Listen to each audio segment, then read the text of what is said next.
جون 1171 کا وہ دن مصر کی گرمی سے جل رہا تھا جس دن خلیفہ الازد کے قاصد نے آ کر صلاح الدین ایوبی کو پیغام دیا کہ خلیفہ یاد فرما رہے ہیں۔ سلطان ایوبی کے تیور بدل گئے۔ اس نے قاصد سے کہا، خلیفہ کو بعد از سلام کہنا کہ کوئی بہت ضروری کام ہے تو بتا دیں، میں آ جاؤں گا۔ اس وقت مجھے ذرا سی بھی فرصت نہیں۔ انہیں یہ بھی کہنا کہ میرے سامنے جو کام پڑے ہیں وہ حضور کے دربار میں حاضری دینے کی نسبت زیادہ ضروری اور اہم ہیں۔ قاصد چلا گیا اور سلطان ایوبی بے چینی میں کمرے میں ٹہلنے لگا۔ وہ فاطمی خلافت کا دور تھا۔ مصر میں اس خلافت کا خلیفہ الازد تھا۔ اس دور کا خلیفہ بادشاہ ہوتا تھا۔ جمعے کے خطبے میں ہر مسجد میں خدا اور رسول صلی اللہ علیہ وسلم کے بعد خلیفہ کا نام بھی لیا جاتا تھا۔ عیش و عشرت کے سوا ان لوگوں کے پاس کوئی کام نہ تھا۔ اگر نور الدین زنگی اور صلاح الدین ایوبی نہ ہوتے یا وہ بھی دوسرے امراء وزراء کی طرح خوشامدی اور ایمان فروش ہوتے تو اس دور کے خلیفوں نے تو سلطنت اسلامیہ کو بیچ کھایا تھا۔ الازد ایسا ہی ایک خلیفہ تھا۔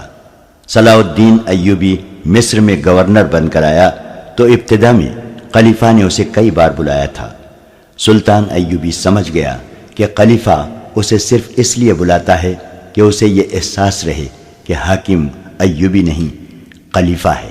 وہ سلطان ایوبی کا احترام کرتا تھا، اسے اپنے ساتھ بٹھاتا تھا، مگر اس کا انداز شاہانہ اور لب و لہجہ آمرانہ ہوتا تھا۔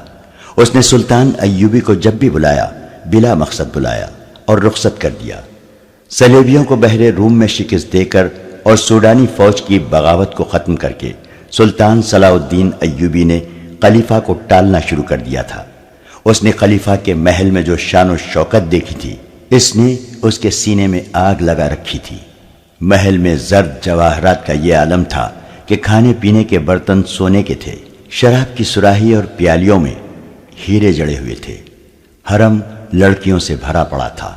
ان میں عربی، مصری، مراکشی، سوڈانی اور ترک لڑکیوں کے ساتھ ساتھ عیسائی اور یہودی لڑکیاں بھی تھیں۔ یہ اس قوم کا خلیفہ تھا جسے ساری دنیا میں اللہ کا پیغام پھیلانا تھا اور جسے دنیائے کفر کی محیط جنگی قوت کا سامنا تھا۔ سلطان ایوبی کو خلیفہ کی کچھ اور باتیں بھی کھائی جا رہی تھیں۔ ایک یہ کہ خلیفہ کا ذاتی حفاظتی دستہ سوڈانی حبشیوں اور قبائلیوں کا تھا جن کی وفاداری مشکوک تھی۔ دوسرے یہ کہ خلیفہ کے دربار میں سوڈان کی باغی اور برطرف کی ہوئی فوج کے کماندار اور نائب سالار خصوصی حیثیت کے مالک تھے۔ صلاح الدین ایوبی کی ہدایات پر علی بن سفیان نے قصر خلافت میں نوکروں اور اندر کے دیگر کام کرنے والوں کے بھیس میں اپنے جاسوس بھیج دیے تھے۔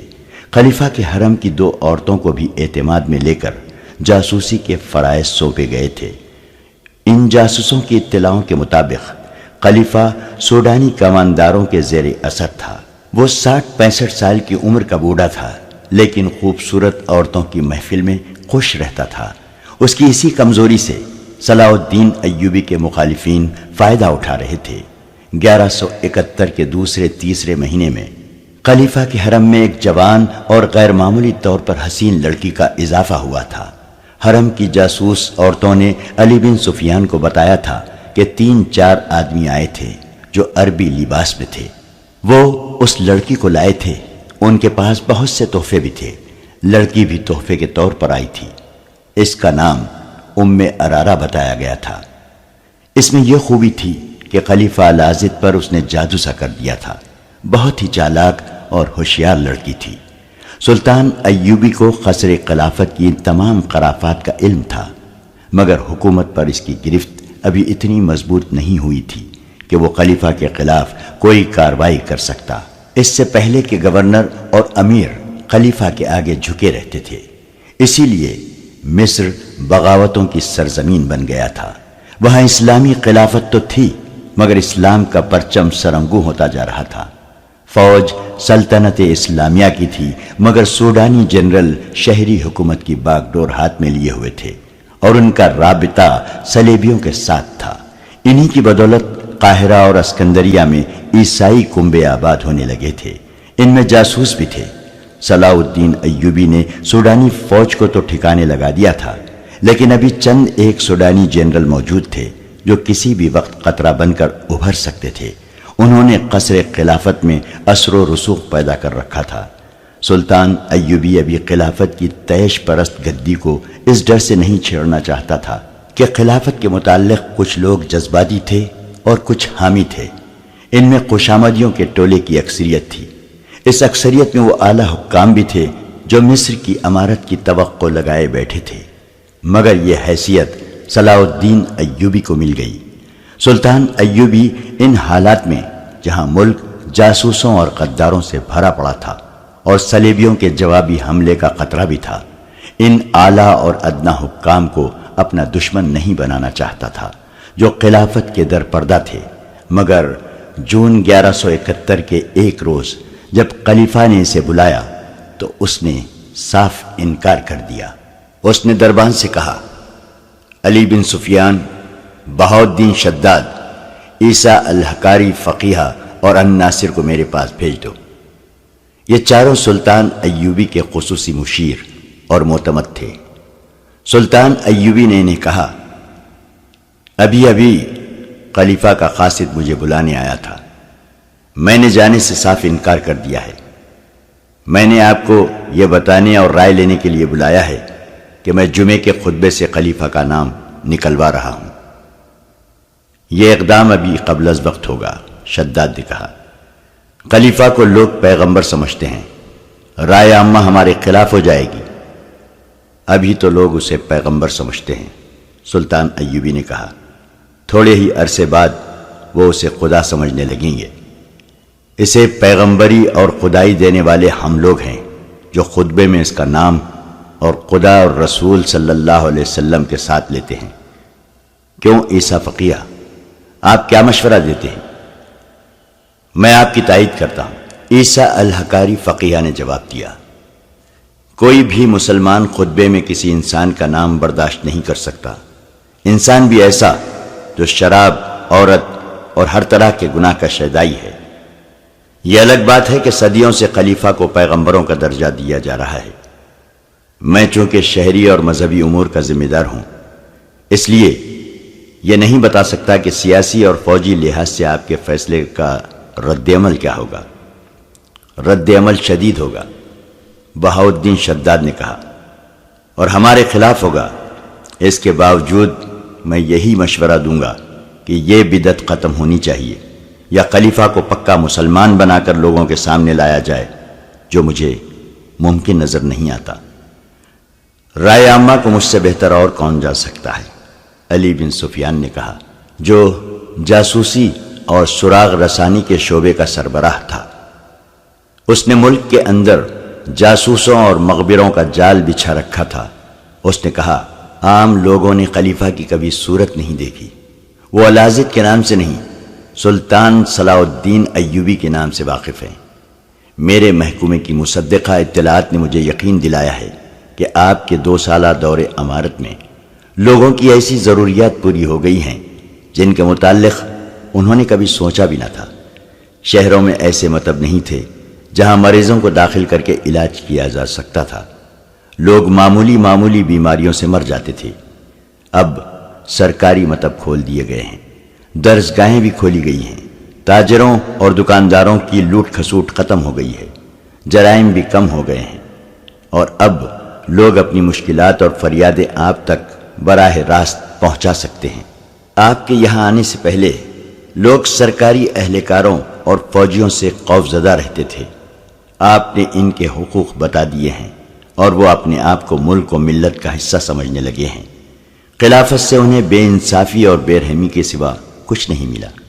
آپ نے انہیں عدل و انصاف اور وقار دیا ہے۔ میں وثوق سے کہہ سکتا ہوں کہ قوم خلافت کی بجائے امارت کے فیصلے کو قبول کرے گی۔ میں نے قوم کو عدل و انصاف اور وقار دیا ہے یا نہیں؟ سلطان ایوبی نے کہا، میں نے قوم کے حقوق اسے دیے ہیں یا نہیں، میں نہیں جانتا۔ میں قوم کو ایک انتہائی بیہودہ روایت نہیں دینا چاہتا۔ میں قوم کو شرک اور کفر نہیں دینا چاہتا۔ ضروری ہو گیا ہے کہ اس روایت کو توڑ کر ماضی کے کوڑے کرکٹ میں پھینک دیا جائے جو مذہب کا حصہ بن گئی ہے۔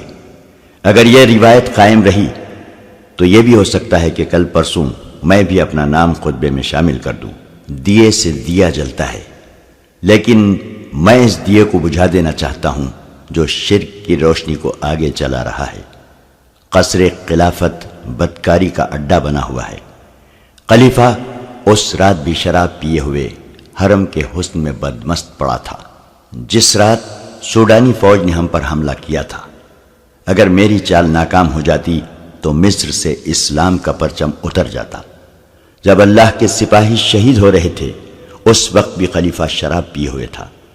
میں اسے احکام کے مطابق یہ بتانے گیا کہ سلطنت پر کیا طوفان آیا تھا اور ہماری فوج نے اس کام کا دمقم کس طرح توڑا ہے، تو اس نے مست سانڈ کی طرح جھوم کر کہا تھا، شاباش، ہم بہت خوش ہوئے، ہم تمہارے باپ کو خصوصی قاصد کے ہاتھ مبارکباد اور انعام بھیجیں گے۔ میں نے اسے کہا کہ یا خلیفۃ المسلمین، میں نے اپنا فرض ادا کیا ہے۔ میں نے یہ فرض اپنے باپ کی خوشنودی کے لیے نہیں، اللہ اور اس کے رسول کی خوشنودی کے لیے ادا کیا ہے۔ اس بوڑھے خلیفہ نے کہا، سلطان صلاح الدین، تم ابھی بچے ہو مگر کام تم نے بڑوں والا کر دکھایا ہے۔ اس نے میرے ساتھ اس طرح بات کی تھی جیسے وہ مجھے اپنا غلام اور اپنے حکم کا پابند سمجھتا ہے۔ یہ بے دین انسان قومی خزانے کے لیے سفید ہاتھی بنا ہوا ہے۔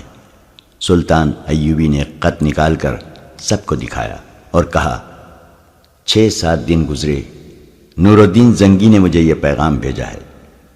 انہوں نے لکھا ہے کہ خلافت 3 حصوں میں بٹ گئی ہے۔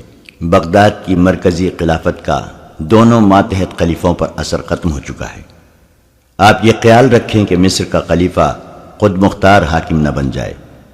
وہ سوڈانیوں اور صلیبیوں سے بھی ساز باز کرنے سے گریز نہیں کرے گا۔ میں سوچ رہا ہوں کہ خلافت صرف بغداد میں رہے اور ذیلی خلیفے ختم کر دیے جائیں، لیکن میں ڈرتا ہوں کہ ان لوگوں نے ہمارے خلاف سازشیں تیار کر رکھی ہیں۔ اگر آپ مصر کے خلیفہ کی بادشاہی اس کے محل کے اندر ہی محدود رکھنے کی کوشش کریں گے تو میں آپ کو فوجی اور مالی امداد دوں گا۔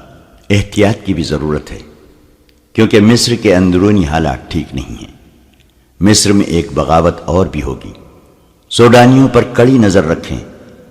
سلطان ایوبی نے خط پڑھ کر کہا، اس میں کیا شک ہے کہ خلافت سفید ہاتھی ہے؟ کیا آپ دیکھتے نہیں کہ خلیفہ العاضد دورے پہ نکلتا ہے تو آپ کی آدھی فوج اس کی حفاظت کے لیے ہر طرف پھیلا دی جاتی ہے۔ لوگوں کو مجبور کیا جاتا ہے کہ وہ خلیفہ کے راستے میں چادریں اور قالین بچھائیں۔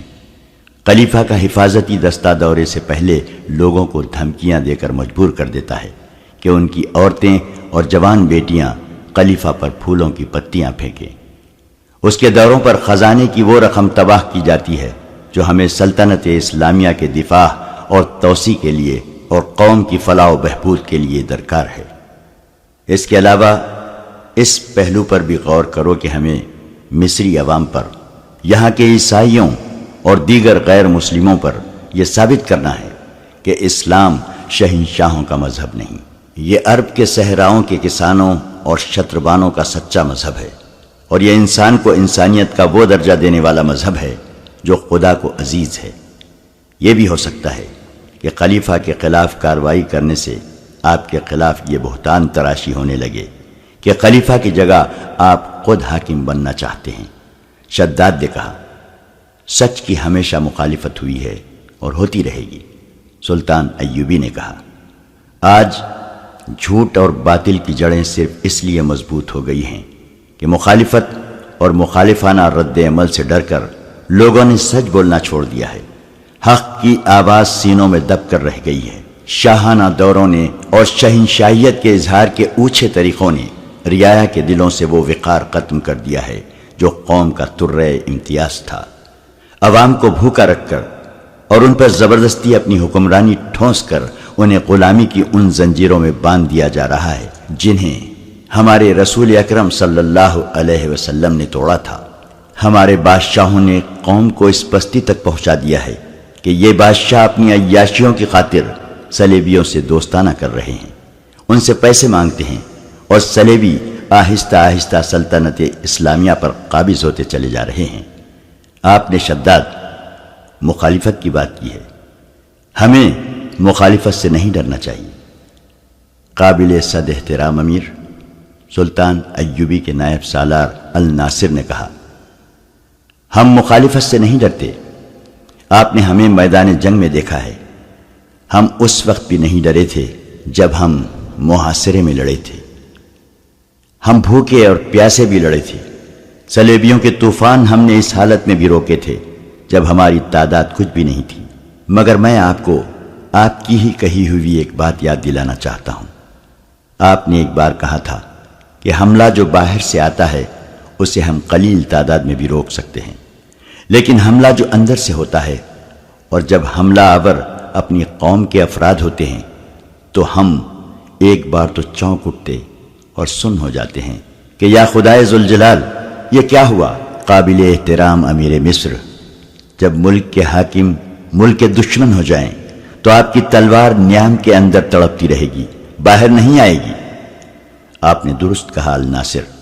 سلطان ایوبی نے کہا، میری تلوار نیام میں تڑپ رہی ہے، یہ اپنے حاکموں کے خلاف باہر نہیں آنا چاہتی۔ میرے دل میں قوم کے حکمرانوں کا ہمیشہ احترام رہا ہے۔ ملک کا حکمران قوم کی عظمت کا نشان ہوتا ہے، قوم کے وقار کی علامت ہوتا ہے، لیکن آپ سب غور کریں کہ ہمارے حکمرانوں میں کتنی کچھ عظمت اور کتنا کچھ وقار رہ گیا ہے۔ میں صرف خلیفہ العاضد کی بات نہیں کر رہا، علی بن سفیان سے پوچھو، اس کا محکومہ موصل، حلب، دمشق، مکہ اور مدینہ منورہ کی جو خبریں لایا ہے وہ یہ ہیں کہ خلافت کی تیش پرستی کی وجہ سے جہاں جہاں کوئی امیر اور حاکم ہے وہ وہاں کا مختار کل بن گیا ہے۔ سلطنت اسلامیہ ٹکڑوں میں بٹتی جا رہی ہے۔ خلافت اس قدر کمزور ہو گئی ہے کہ اس نے عمرہ اور حکام کو ذاتی سیاست بازیوں کے لیے استعمال کرنا شروع کر دیا ہے۔ میں اس خطرے سے بے خبر نہیں کہ قوم کے بکھرے ہوئے شیرازے کو ہم جب یکجا کرنے کی کوشش کریں گے تو یہ اور بکھرے گا، ہمارے سامنے پہاڑ کھڑے ہو جائیں گے، لیکن میں گھبراؤں گا نہیں، اور مجھے امید ہے کہ آپ بھی نہیں گھبرائیں گے۔ میں آپ کے مشوروں کا احترام کروں گا، لیکن میں آئندہ خلیفہ کے بلائے پر صرف اس صورت میں جاؤں گا جب کوئی ضروری کام ہوگا۔ فوری طور پر میں خطبے سے خلیفہ کا نام اور ذکر نکلوا رہا ہوں۔ سب نے سلطان ایوبی کے اس اقدام کی حمایت کی اور اپنی پوری مدد اور ہر طرح کی قربانی دینے کا یقین دلایا۔ خلیفہ العاضد اس وقت اپنے ایک خصوصی کمرے میں تھا جب قاصد نے اسے بتایا کہ سلطان صلاح الدین ایوبی نے کہا ہے کہ اگر کوئی ضروری کام ہے تو میں آ سکتا ہوں، ورنہ میں بہت مصروف ہوں۔ خلیفہ آگ بگولا ہو گیا۔ اس نے قاصد سے کہا کہ رجب کو میرے پاس بھیج دو۔ رجب اس کے حفاظتی دستے کا کماندار تھا، جس کا عہدہ نائب سالار جتنا تھا۔ وہ مصر کی فوج کا افسر تھا۔ اسے خلیفہ کے باڈی گارڈز کی کمان دی گئی تھی۔ اس نے قصر خلافت اور خلیفہ کے حفاظتی دستوں میں چن چن کر سوڈانی حبشیوں کو رکھا تھا۔ وہ سلطان ایوبی کے مخالفین میں سے اور خلیفہ کے خوشامدیوں میں سے تھا۔ اس وقت خلیفہ کے اس خصوصی کمرے میں ارارہ موجود تھی جب قاصد صلاح الدین ایوبی کا جواب لے کر آیا تھا۔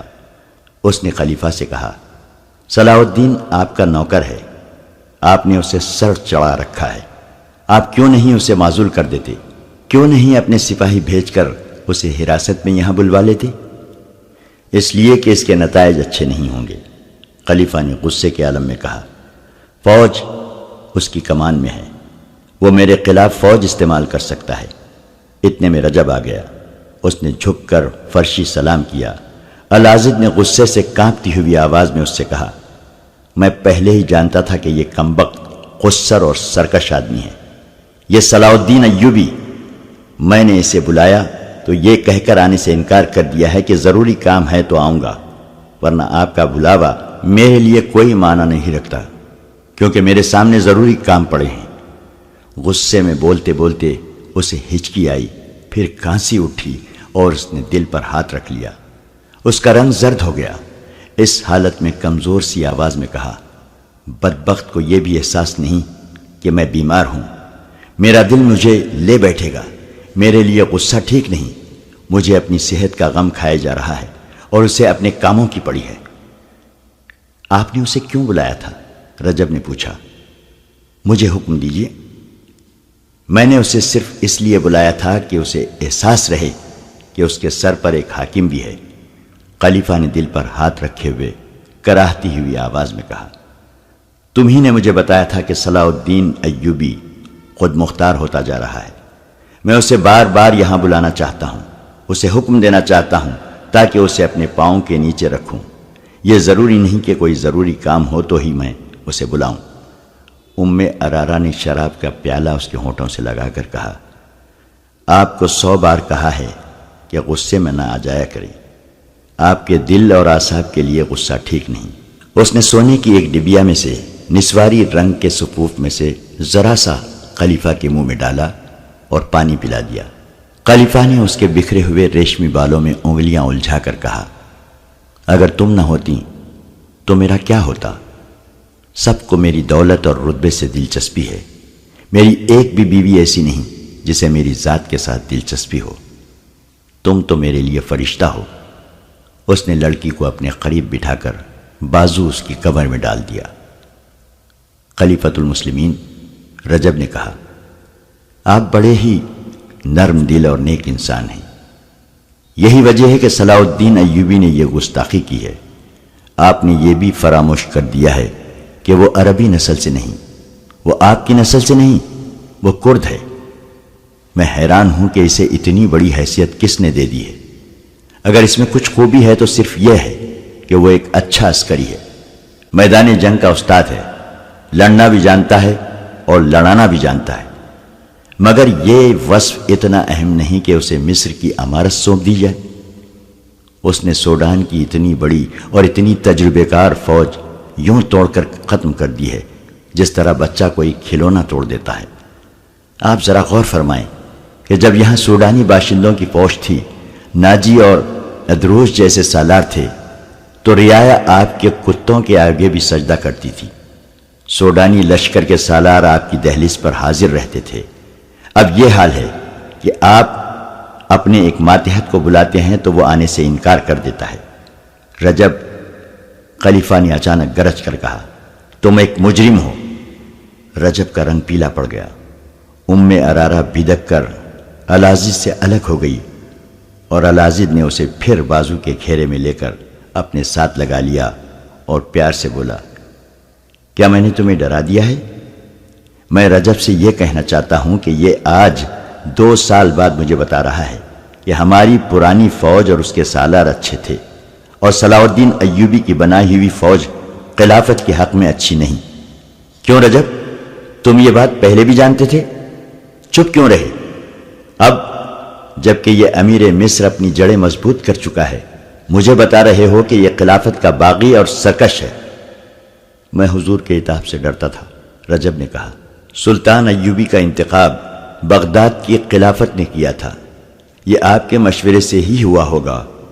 میں خلافت کے انتخاب کے خلاف زبان کھولنے کی جرت نہیں کر سکتا تھا۔ آج امیر مصر کی گستاخی اور اس کے زیر اثر آپ کے دل کے دورے نے مجھے مجبور کر دیا ہے کہ زبان کھولوں۔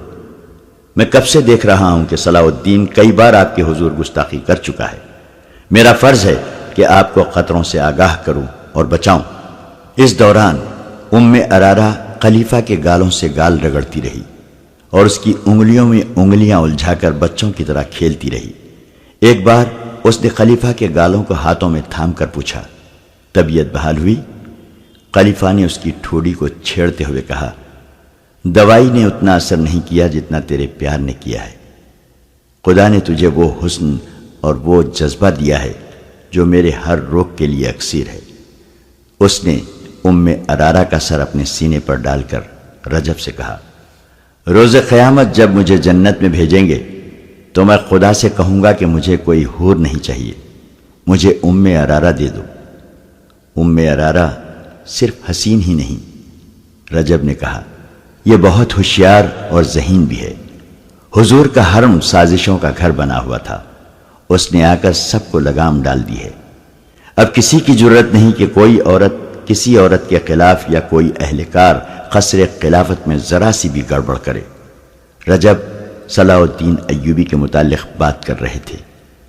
ام ارارہ نے کہا، ان کی باتیں غور سے سنیں اور صلاح الدین کو لگام ڈالیں۔ تم کیا کہہ رہے تھے رجب؟ خلیفہ نے پوچھا۔ میں یہ عرض کر رہا تھا کہ میں نے اس ڈر سے زبان بند رکھی کہ امیر مصر کے خلاف کوئی بات خلافت کو گوارا نہ ہوگی۔ رجب نے کہا، صلاح الدین ایوبی قابل سالار ہو سکتا ہے، مجھے اس کا صرف یہی وصف پسند ہے کہ میدان جنگ میں وہ اسلام کا پرچم سرنگو نہیں ہونے دیتا۔ خلیفہ نے کہا، ہمیں سلطان ایوبی جیسے ہی سالاروں کی ضرورت ہے جو خلافت اسلامیہ کا وقار میدان جنگ میں قائم رکھیں۔ میں گستاخی کی معافی چاہتا ہوں خلیفۃ المسلمین۔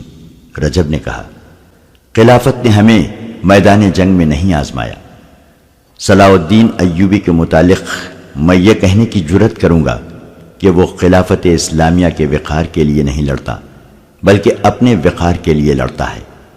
آپ فوج کے سالار سے سپاہی تک پوچھ لیں، صلاح الدین انہیں یہ سبق دیتا رہتا ہے کہ وہ ایسی سلطنت اسلامیہ کے قیام کے لیے لڑیں جس کی سرحدیں لامحدود ہوں۔ صاف ظاہر ہے کہ وہ ایسی سلطنت کے خواب دیکھ رہا ہے جس کا بادشاہ وہ خود ہوگا۔ نور الدین زنگی اس کی پشت پناہی کر رہا ہے۔ اس نے صلاح الدین ایوبی کے ہاتھ مضبوط کرنے کے لیے 2000 سواروں اور اتنے ہی پیادہ عسکریوں کی فوج بھیجی تھی۔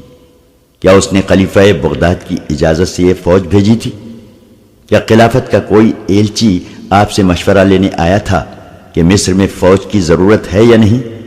جو کچھ ہوا خلافت سے بالا ہوا۔ تم ٹھیک کہتے ہو، خلیفہ نے کہا، مجھ سے نہیں پوچھا گیا تھا اور مجھے اب خیال آیا ہے کہ ادھر سے آئی ہوئی اتنی زیادہ کمک واپس نہیں بھیجی گئی۔ واپس اس لیے نہیں بھیجی گئی کہ یہ کمک مصر پر گرفت مضبوط کرنے کے لیے بھیجی گئی تھی اور اسی لیے یہاں رکھی گئی ہے۔ رجب نے کہا، مصر کی پرانی فوج کے سپاہیوں کو کسان اور بھکاری بنانے کے لیے یہ کمک آئی تھی۔ ناجی، ادروش، کاکش، عبد یزداں، ابی آزر اور ان جیسے 8 اور سالار کہاں ہیں؟ حضور نے کبھی سوچا نہیں؟ ان سب کو صلاح الدین ایوبی نے خفیہ طور پر قتل کرا دیا تھا۔ ان کا قصور صرف یہ تھا کہ وہ صلاح الدین ایوبی سے زیادہ قابل سالار تھے۔ یہ قتل کس کی گردن پر ہے؟ صلاح الدین ایوبی نے حاکموں کی مجلس میں کہا تھا کہ خلیفہ مصر نے ان سب کو غداری اور بغاوت کے جرم میں سزائے موت دے دی ہے۔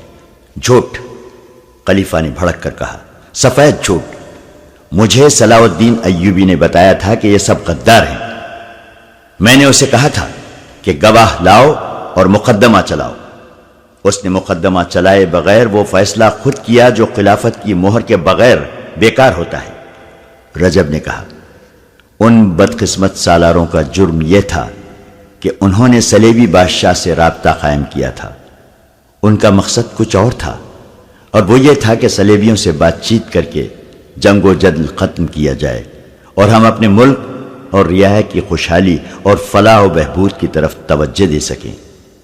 آپ شاید تسلیم کریں یا نہ کریں، مگر یہ حقیقت ہے کہ صلیبی ہمیں اپنا دشمن نہیں سمجھتے۔ وہ ہمارے خلاف جنگی طاقت صرف اس لیے تیار رکھتے ہیں کہ نور الدین زنگی اور شیر کوہ جیسے مسلمانوں سے انہیں حملے کا خطرہ رہتا ہے۔ شیر کوہ مر گیا تو صلاح الدین ایوبی کو اپنی جگہ چھوڑ گیا۔ یہ شخص شیر کوہ کا پروردہ ہے۔ اس نے ساری عمر عیسائی قوم سے لڑتے اور اسلام کے دشمن پیدا کرتے اور دشمنوں میں اضافہ کرتے گزاری ہے۔ اگر صلاح الدین ایوبی کی جگہ مصر کا امیر کسی اور کو مقرر کیا جاتا تو آج عیسائی بادشاہ آپ کے دربار میں دوستوں کی طرح آتے، قتل و غارت نہ ہوتی، اتنے پرانے اور تجربے کار سالار قتل ہو کر گمنام نہ ہو جاتے۔ مگر رجب، خلیفہ نے کہا، صلیبیوں نے بحر روم سے حملہ جو کیا تھا، صلاح الدین ایوبی نے ایسے حالات پیدا کیے تھے کہ صلیبی اپنے دفاع کے لیے حملے میں پہل کرنے پر مجبور ہو گئے۔ رجب نے کہا، صلاح الدین ایوبی کو معلوم تھا کہ حملہ آ رہا ہے، کیونکہ حالات اسی نے پیدا کیے تھے، اس لیے اس نے حملہ روکنے یعنی دفاع کا انتظام پہلے ہی کر رکھا تھا۔ یہ شخص فرشتہ تو نہیں کہ اسے غیب کا حال معلوم ہو گیا تھا۔ اس نے ایک ایسا ناٹک کھیلا تھا جس میں ہزارہا بچے یتیم اور ہزارہا عورتیں بیوہ ہو گئیں۔ اس پر آپ نے اسے میری موجودگی میں خراج تحسین پیش کیا۔ پھر اس نے سوڈانی فوج کو، جو آپ کی وفادار تھی، جنگی مشق کے بہانے رات کو باہر نکالا اور اندھیرے میں اس پر اپنی نئی فوج سے حملہ کر دیا، اور مشہور یہ کیا کہ ناجی کی فوج نے بغاوت کر دی تھی۔ اس پر بھی آپ نے اسے خراج تحسین پیش کیا۔ آپ اتنے سادہ دل اور مخلص ہیں کہ آپ اس چال اور اس دھوکے کو سمجھ نہ سکے۔ اس دوران ام ارارہ، جو عرب کے حسن کا شاہکار تھی، خلیفہ العازد کے ساتھ بڑی معصومیت سے کچھ ایسی فحش حرکتیں کر رہی تھی کہ العازد پر شراب کا نشہ دگنا ہو گیا۔ اس کی ذہنی کیفیت اس لڑکی کے قبضے میں تھی۔ رجب کی باتیں اور دلیلیں اس کے دماغ میں اترتی جا رہی تھیں۔ اس کی زیادہ تر توجہ ام ارارہ پر مرکوز تھی۔ رجب کی باتیں تو وہ ضمنی طور پر سن رہا تھا۔ رجب نے صلاح الدین ایوبی پر ایک انتہائی بیہودہ وار کیا۔ اس نے کہا کہ اس نے ایک اور فریب کاری شروع کر رکھی ہے۔ کسی خوبصورت اور جوان لڑکی کو پکڑ کر اس کی آبرو ریزی کرتا ہے اور چند دن عیش کر کے اسے یہ کہہ کر مروا دیتا ہے کہ یہ جاسوس ہے۔ عیسائیوں کے خلاف قوم میں نفرت پیدا کرنے کے لیے اس نے فوج اور عوام میں یہ شعور کر رکھا ہے کہ صلیبی اپنی لڑکیوں کو مصر میں جاسوسی کے لیے بھیجتے ہیں، اور وہ بدکار عورتوں کو بھی یہاں بھیجتے ہیں جو قوم کا اخلاق تباہ کرتی ہیں۔ میں اسی ملک کا باشندہ ہوں۔ یہاں جتنے خیبے خانے ہیں وہاں مصری اور سوڈانی عورتیں ہیں۔ اگر کوئی عیسائی عورت ہے تو وہ کسی کی جاسوس نہیں، یہ اس کا پیشہ ہے۔ مجھے حرم کی 3-4 لڑکیوں نے بتایا ہے کہ صلاح الدین ایوبی نے انہیں اپنے گھر بلایا اور خراب کیا تھا۔ ام ارارہ نے کہا۔ خلیفہ بھڑک اٹھا اور کہا، میرے حرم کی لڑکیاں؟ تم نے مجھے پہلے کیوں نہیں بتایا؟ اس لیے کہ آپ کی بیماری میں یہ خبر آپ کے لیے اچھی نہیں تھی۔ ام ارارہ نے کہا، اب بھی یہ بات میرے منہ سے بے اختیار نکل گئی ہے۔ میں نے ایسا انتظام کر دیا ہے کہ اب کوئی لڑکی کسی کے بلانے پر باہر نہیں جا سکتی۔ میں اسے ابھی بلا کر درے لگاؤں گا۔ خلیفہ نے کہا، میں انتقام لوں گا۔ انتقام لینے کے طریقے اور بھی ہیں، رجب نے کہا۔ اس وقت عوام صلاح الدین کے ساتھ ہیں، یہ لوگ آپ کے خلاف ہو جائیں گے، تو کیا میں اپنی یہ توہین برداشت کر لوں؟ خلیفہ نے کہا، نہیں۔ رجب نے کہا، اگر آپ مجھے اجازت دیں اور میری مدد کریں تو میں صلاح الدین کو اسی طرح غائب کر دوں گا جس طرح اس نے مصر کی پرانی فوج کے سالاروں کو گم کر دیا ہے۔ تم یہ کام کس طرح کرو گے؟ خلیفہ نے پوچھا۔ حشیشین یہ کام کر دکھائیں گے، رجب نے کہا۔ وہ رقم بہت زیادہ طلب کرتے ہیں، رقم کا مطالبہ جس قدر ہوگا وہ میں دوں گا، خلیفہ نے کہا۔ تم انتظام کرو۔ 2 روز بعد جمعہ تھا۔ قاہرہ کی جامع مسجد کے خطیب کو عیسیٰ الحکاری فقیہ نے کہہ دیا تھا کہ خطبے میں خلیفہ کا نام نہ لیا جائے۔ یہ خطیب ترک تھے جن کا پورا نام تاریخ میں محفوظ نہیں۔ وہ امیر العالم کے نام سے مشہور تھے۔ اس دور کے دستاویزی ثبوت ایسے بھی ملے ہیں جن کے مطابق خطیب امیر العالم نے کئی بار اس بدعت کو ختم کرنے کے عزم کا اظہار کیا تھا۔ یہ انہی کی کوششوں کا نتیجہ تھا کہ خلیفہ کا نام خطبے سے حذف کیا گیا۔ ایک روایت یہ بھی ہے کہ صلاح الدین ایوبی کو امیر العالم نے ہی مشورہ دیا تھا کہ اس بدعت کے خاتمے کے احکام جاری کریں، اور 2 واقعہ نگار اس کا صحرا عیسیٰ الحکاری فقیہ کے سر باندھتے ہیں۔ ہو سکتا ہے کہ یہ منصوبہ خطیب امیر العالم اور مذہبی امور کے مشیر عیسیٰ الحکاری فقیہ کے پیش نظر بھی ہو، لیکن سلطان صلاح الدین ایوبی کی گفتگو کی جو دستاویزات مل سکی ہیں ان سے پتہ چلتا ہے کہ یہ دلیرانہ اقدام سلطان ایوبی ہی کا تھا۔ بہرحال اس میں کوئی شک نہیں رہتا کہ اس وقت سچے مسلمان موجود تھے۔ خطیب امیر العالم نے خطبے میں خلیفہ کا نام نہ لیا۔ جامع مسجد میں صلاح الدین ایوبی درمیانی صفوں میں موجود تھا۔ علی بن سفیان اس سے تھوڑی دور کسی صف میں بیٹھا تھا۔ سلطان ایوبی کے متعدد دیگر مشیر اور متعدد بکھر کر عوام میں بیٹھے تھے تاکہ ان کا رد عمل بھانپ سکے۔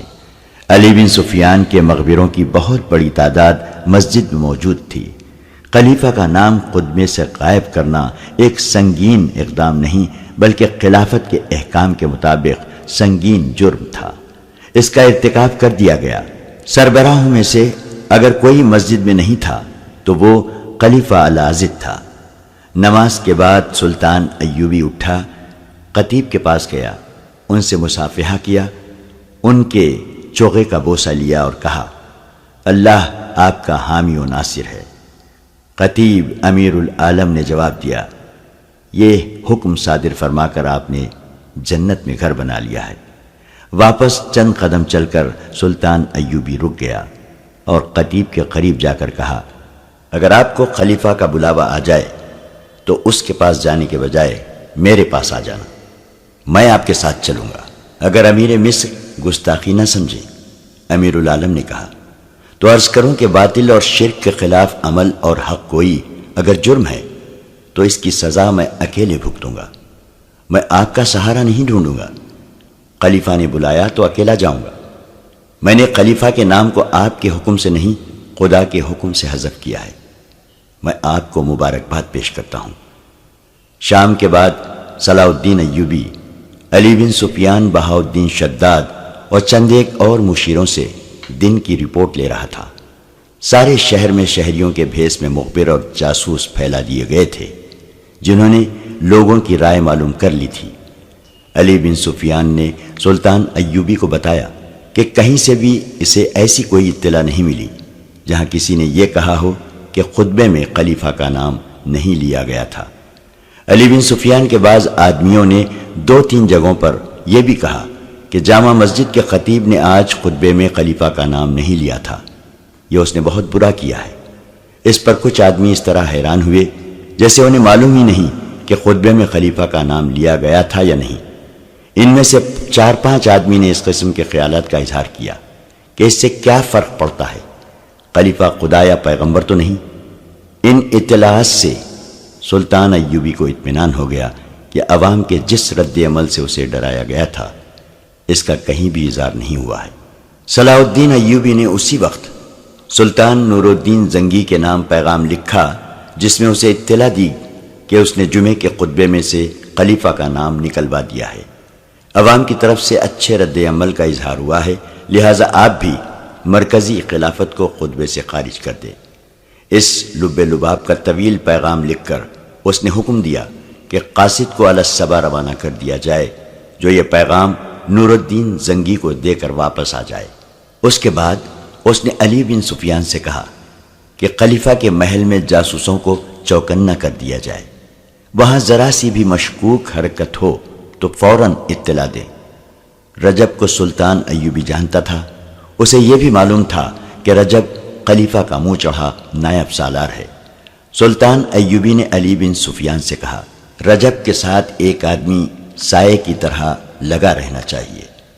اس رات خلیفہ کی محفل عیش و طرب میں رجب نہیں تھا، وہ سلطان ایوبی کے قتل کا انتظام کرنے چلا گیا تھا۔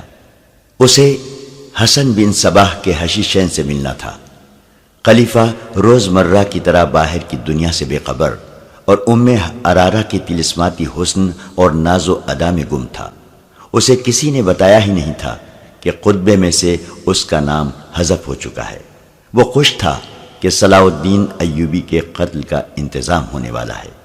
ام ارارہ نے اسے جلدی سلانے اور بے ہوش کرنے کے لیے زیادہ شراب پلا دی اور شراب میں خواب آور صفوف بھی ملا دیا۔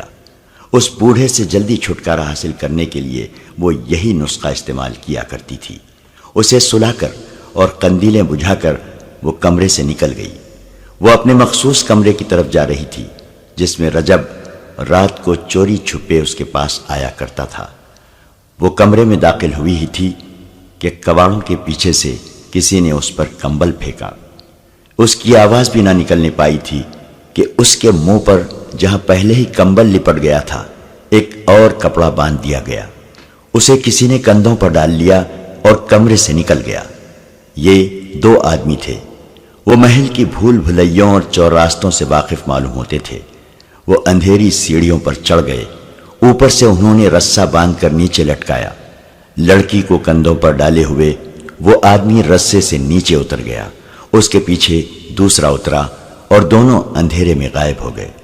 کچھ دور 4 گھوڑے کھڑے تھے اور ان کے پاس 2 آدمی بیٹھے ہوئے تھے۔ انہوں نے اپنے ساتھیوں کو اندھیرے میں آتے دیکھا اور یہ بھی دیکھ لیا کہ ایک نے کندھے پر کچھ اٹھا رکھا ہے۔ وہ گھوڑوں کو آگے لے گئے۔ سب گھوڑوں پر سوار ہو گئے۔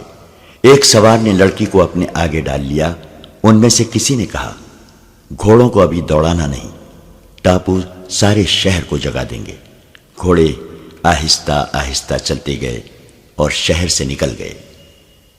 یہ صلاح الدین ایوبی کا کام ہے۔ امیر مصر کے سوا ایسی جرت اور کوئی نہیں کر سکتا۔ اس کے سوا اور کون ہو سکتا ہے؟